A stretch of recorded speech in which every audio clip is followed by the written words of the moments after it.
another tragic incident within our community. About 6:05 a.m. today, the BPS responded to a call for service in the area of Scour Hill, Sandys.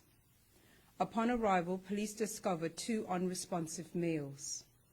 Unfortunately, both males have subsequently succumbed to their injuries. Our thoughts and prayers go out to the families and friends who are grieving the loss of their loved ones during these very difficult times. As the Acting Commissioner of Police, I am not only speaking to you as a law enforcement official, but I'm also speaking to you as a member of this close-knit community of Bermuda. I understand the fear and uncertainty that these incidents have brought upon all of us. Please know that the Bermuda Police Service is fully committed to thoroughly investigating and bringing clarity to the circumstances surrounding these incidents. I want to reassure you that we are working diligently to ensure the safety and security of our community. The well-being of each and every resident of Bermuda is of utmost importance to us, and we are dedicated to providing you with the support and protection that you rightfully deserve. In the light of the recent incidents, I urge the media and anyone utilizing social media platforms to act responsibly and with sensitivity, as families and friends who have lost loved ones are still grieving. We must remember that premature speculation and misinformation can have serious consequences and hinder the progress of our efforts to provide the community with accurate information and a thorough investigation. To our Bermuda community, I urge you to remain strong and united. Let us lean on each other for support and comfort and understanding as we navigate through these very difficult times. In a moment, I will hand over to Superintendent Sharon Joseph, who will provide an update on the investigation into this morning's incident, and then Acting Deputy Commissioner of Police, Antoine Daniels, who will speak to our policing plans within the coming days. Before I hand over, allow me to reiterate that if you have any information that may be of relevance to these incidents, please come forward and assist us in our investigations. Your cooperation is invaluable as we work towards finding answers, seeking justice, and building our Bermuda community. In closing, I want to express my sincere gratitude to the first responders and all those involved in responding to these tragic incidents. Your dedication is unwavering in the face of these adversities that we have faced within these last few days. We are truly grateful. Once again, to those who have lost loved ones, you have the Bermuda Police Service deepest condolences. Thank you.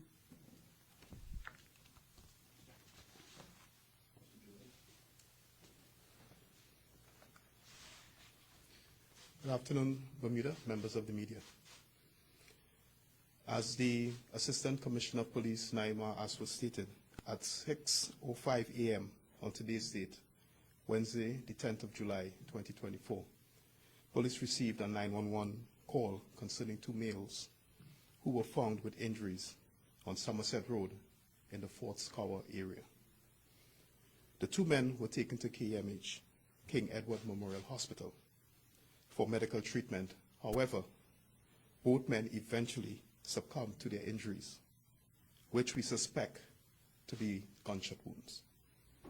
I, too, would like to express my condolences to the friends and family of these two young men. Police officers did attend this location where this incident occurred and discovered forensic evidence which suggests that a firearm incident had in fact taken place. Investigators commenced several actions and continue to pursue numerous lines of inquiry to help us understand exactly what has transpired. We would like to appeal to anyone who would have been in the vicinity of Somerset Road, Fort Scour Hill area, around 6 a.m. today, to please contact Detective Sergeant Anika Donawa, who has been assigned as the Senior Investigating Officer for this incident. She can be contacted at 717-2250 or via email at ddonowa@bps.bm. Persons living with CCTV in the Somerset Fort Scour Hill area, please review your cameras. You may have captured material, video, photographs, etc., that may be able to assist us with our investigation. I would ask that you review around the time of the incident, which would be around 6 o'clock, 6:05 a.m.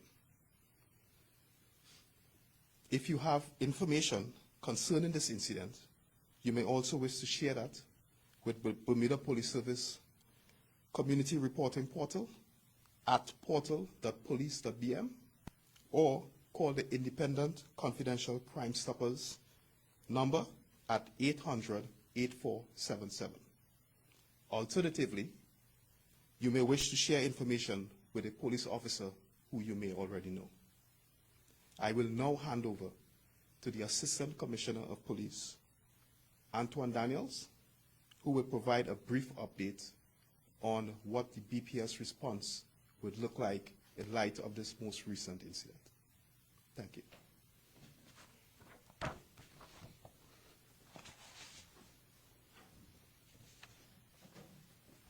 Good afternoon, members of the media. Bermuda. As you have just heard from both the Acting Commissioner, Ms. Naima Aswad, and Superintendent Shervin Joseph, Bermuda is currently navigating through both an unprecedented and difficult period, having to date experienced 7 murders since Bermuda Day, a 6-week period. Yet we are only halfway through the 2nd week of July. This violence is occurring at a time when we all should be turning to each other as opposed to against each other, which is a real concern for our small island community. In keeping with our key mission of making Bermuda safer, we have developed an operational response plan with a number of key themes, the key to being targeting those persons most likely to cause and commit violent acts, and providing community reinsurance. I recognize that some within our community will say that the police response is reactionary as opposed to proactive. Notwithstanding officers cannot be everywhere all the time, the BPS has placed a heavy emphasis on deploying officers in areas where the highest threat is likely to be. We've conducted a number of successful pre-planned and proactive operations with huge success in recent months. This includes the seizure of 6 operational firearms since December. As we implement these plans, I'm asking residents to exercise patience and restraint, as some of the more high visible tactics may impact you as you move about the island.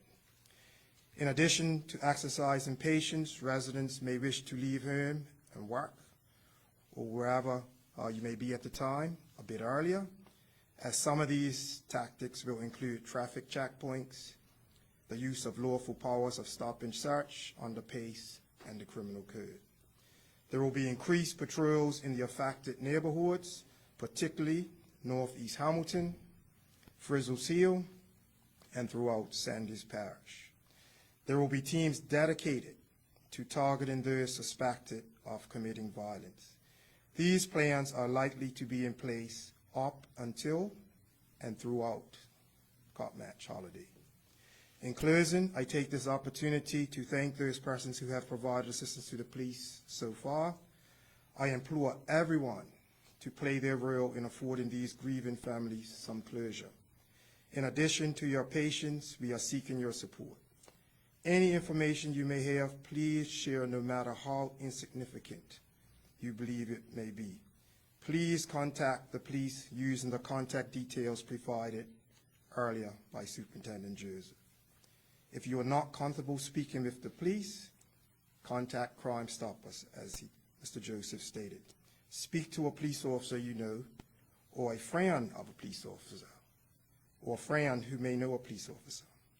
In closing, I too echo Ms. Aswad and Mr. Joseph in sharing my sincere condolences and I just want to thank the community once again of those persons who have come forward, and we're looking for some added assistance in the future. Without you, it's very difficult to solve these crimes, so we're looking forward to some assistance. Members of the media, we will now entertain your questions. I ask that you keep them specific to the matter at hand, which is the investigation into the events at Scar Hill in the early hours of this morning. Can you say what the public response to this incident is like? Have people been coming forward with information yet? Well, as you know, this just happened in the early hours of today. We've just recently released the scene. Officers are currently conducting house-to-house inquiries and engaging with the community. So it's too early to say exactly what has been fruitful coming out of that. But normally that's the process that we do in the wake of an incident such as this. Now, you've asked people to look at their CCTV cameras. Is there anything particular they should be looking out for? Any particular vehicles that might be associated with this incident? Well, normally at that time of the morning, you would appreciate there's not a heavy traffic presence. So what I would say is to look at those cameras, and if they see anything, even if they think it's immaterial, to please contact the police. It was mentioned earlier, sorry, this is a slight deviation from the incident this morning. I apologize, Gary. But it was said earlier there have been 7 murders. Can it be said now that the incident at South Terrace can be considered a murder investigation? As we stated on Sunday, we are still in the early stages of the investigation, and we have not ruled that yet. Good afternoon.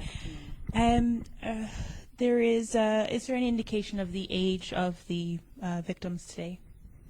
At this time, I'm not really going to go into any of that. Like I said, families are grieving, and these are very hard times for them, and we are going to give them all the space that they need to process this information.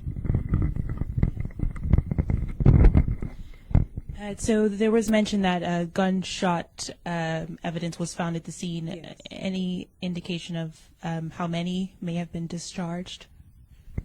Well, the scene was processed this morning, and we are yet to get a final confirmation on that.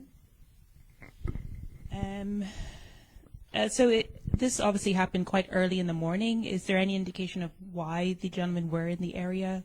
Did they have vehicles with them? Did they walk to this area?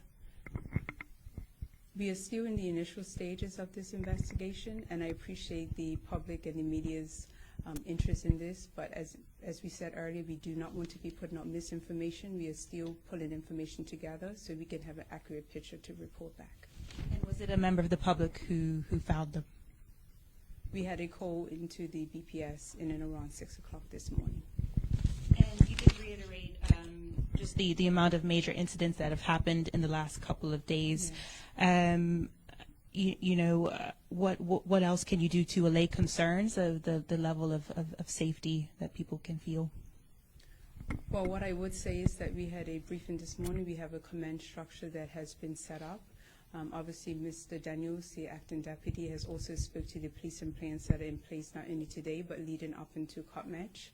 And we are also seeking the public's assistance.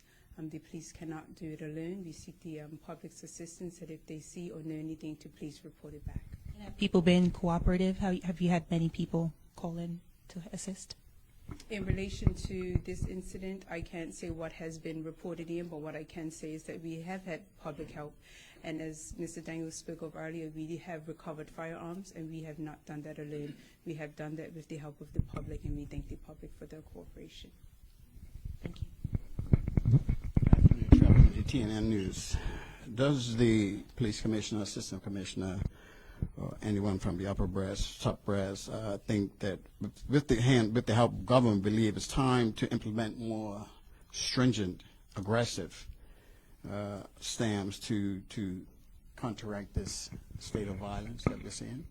I didn't understand your question. Do you think it's time to change the tactics, get more aggressive, to stop this trend? Gary, what I would say is that we are governed by legislation, and we are governed by laws, and we appreciate that sometimes when these incidents happen, people want to break protocol and go against that. We are law enforcement, and we follow the law. Do we need outside help To assist with.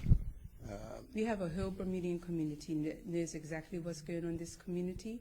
We have police officers that's here as well. And with your help and the help of the community, we can build back our community. Do we need more officers on the beat? We never turn down more, but I could tell you this, the officers that we have are very diligent in what they are doing. The officers that meet around this table that come to work day in and day out, the officers that responded today, they are dealing with the tragedy as well. These are not just officers, these are officers within our community. These are officers that come from the Somerset area, such as myself. This impacts us all. We are all working hard to come to a conclusion.